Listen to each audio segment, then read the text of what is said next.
आप देख रहे हैं खबरिया डोज और मैं सलोनी शिवा। नेपाल में जब विरोध की आग भड़की थी तो उसका असर चारों तरफ महसूस हुआ। लोगों ने देखा कि कैसे सड़कों पर आंदोलन से लेकर सत्ता के गलियारों तक हलचल मच गई। अब इसकी लपटें भारत तक आती हुई दिखाई देने लगी है, खासकर असम में।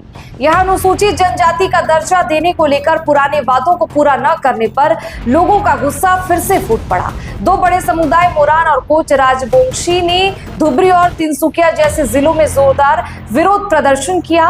मशाल रैली में 20,000 से ज्यादा लोग उमड़े और उन्होंने साफ कह दिया कि उनकी दशकों पुरानी मांगे अब और अनसुनी नहीं की जा सकती। इन वीडियो ने सोशल मीडिया पर आग की तरह फैलते ही माहौल को और गर्मा दिया। कुछ लोग तो यहाँ तक कहने लगे कि भारत का हाल भी नेपाल और बांग्लादेश जैसा होने वाला है, जहां सड़कों का आंदोलन सीधे सत्ता परिवर्तन में बदल जाता है। जैसे ही आंदोलन के वीडियो सामने आए, नेपाल से मोटिवेट होने वाले हमारे देश के कुछ जेनजीज के अंदर का भी क्रांतिकारी जाग उठा।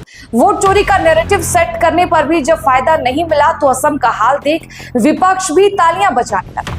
कमेंट्स की बाढ़ है कि अब नेपाल जैसा हाल भारत में भी करने का वक्त आ गया है। हमारे जेनजीज को उकसाने का काम किया जा रहा है, लेकिन अगर वही जेनजीज सोशल मीडिया से थोड़ा समय निकालकर किताबों और इतिहास को भी पढ़ लेते तो शायद उन्हें पता होता कि भारत का नेपाल या बांग्लादेश से तुलना करना वैसे ही है जैसे समंदर को तालाब से मिलाना। नेपाल की कहानी अलग है। वहां लंबे समय तक राजशाही रही, फिर माओवादी आंदोलन ने सत्ता की जड़ों को हिला दिया। आज भी वहां राजनीतिक अस्थिरता बनी रहती है और हर कुछ साल में सरकारें बदल जाती है। बांग्लादेश में भी हालात कुछ ऐसे ही हैं।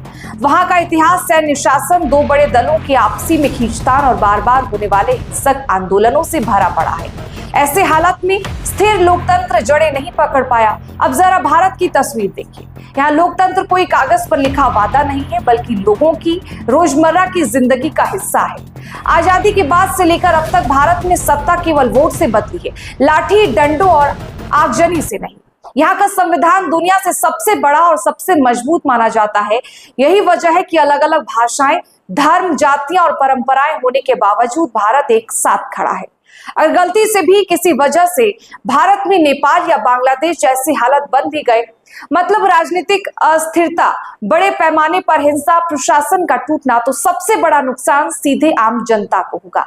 सबसे पहले रोजमर्रा की जिंदगी ठहर जाएगी, बाजारों में सामान की किल्लत होगी, दवाइयों और ईंधन की आपूर्ति टूट सकती है, जिससे बीमार लोग और वृद्ध सबसे ज्यादा परेशान होंगे। स्कूल कॉलेज बंद होंगे, बच्चों की पढ़ाई तक रुक जाएगी और लंबे समय के नुकसान के रूप में पीढ़ियों को भुगतना पड़ेगा। गरीब और मजदूर सबसे अधिक प्रभावित होंगे, क्योंकि उनकी नौकरी अक्सर रोजमर्रा की कमाई पर निर्भर करती है। फैक्ट्रियां और छोटे व्यापार बंद होने से बेरोजगारी बढ़ेगी। घर चलाने वाले लोगों के पास कमाने का जरिया कम रह जाएगा। बैंकिंग और वित्तीय संस्थाओं पर भरोसा टूट सकता है। निवेश बाहर चले जाएंगे और महंगाई बढ़ने लगेगी। जब आर्थिक गतिविधि रुकेगी तो सरकारी पूंजी भी सीमित हो जाएगी और सार्वजनिक स्वास्थ्य, सड़क, पानी जैसी बुनियादी सेवाओं पर भी असर पड़ेगा। कानून व्यवस्था की स्थिति बिगड़ने से सीमाओं पर तनाव बढ़ेगा। प्रवासन के साथ मानवीय संकट उठ खड़ा होगा और देश के अंदर अलग अलग हिस्सों में सुरक्षा की चुनौतियां आएंगी। मेडिकल सर्विसेज और आपातकालीन सेवाओं का काम प्रभावित होगा, जो कि जीवन और मौत के मामलों में बड़ा फर्क डालता है। साथ ही धार्मिक या जातीय तनाव भड़कने का खतरा भी बढ़ सकता है।